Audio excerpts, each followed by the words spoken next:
भिवंडी नगर निगम प्रशासन द्वारा संपत्ति धारकों पर जल और मल प्रवाह लाभ कर में की गई दर वृद्धि को लेकर भारतीय जनता पार्टी ने तीव्र आपत्ति दर्ज की है। भाजपा भिवंडी शहर अध्यक्ष रविकांत सावंत के नेतृत्व में एक प्रतिनिधि मंडल ने नगर निगम आयुक्त अनमोल सागर से मुलाकात कर इस दर वृद्धि को तत्काल रद्द करने की मांग करते हुए एक औपचारिक ज्ञापन सौंपा। आज आयुक्तांकडे आम्ही जे घरपट्टीमध्ये जल प्रवाह भार आणि मल प्रवाह भार त्याच्यामध्ये 45% जी वाढ करण्यात आली। पहिले ते 0% होते।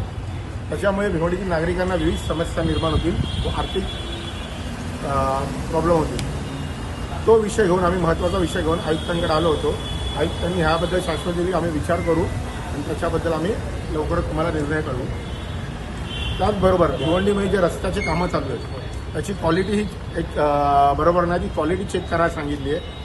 आणि दुसरी गोष्ट म्हणजे जे झाडं बिडं शाळेच्या किनारी जे वाढलेले आहेत ते झाडं पडण्याची जी आणि आपला जो गार्डनचे जे डिपार्टमेंट आहे ते त्याच्यावर काही लक्ष देत नाही। आणि येणारा 5 तारखेला जो आपला जागतिक पर्यावरण दिवस आहे त्या दिवशी शासनानेही म्हणजे महानगरपालिकेने जास्तीत जास्त झाडं भिवंडीत लावावे असं आम्ही त्यांना अर्ज दिलेला आहे।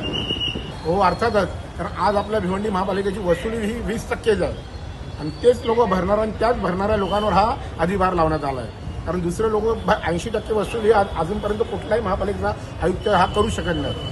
फक्त 20% जे भरतात आहे त्यांनाच परत हा अजून 45% हे कर भरण्याचा त्यांच्यावरच लादल्या जाईल। त्यामुळे त्या लोकांना खूप ह्याच्यामुळे प्रॉब्लेम होईल जे इमानदारीने टॅक्स आणि हे भरतात। त्यासाठी म्हणून हा विषय घेऊन आम्ही पहिले इकडे आलो।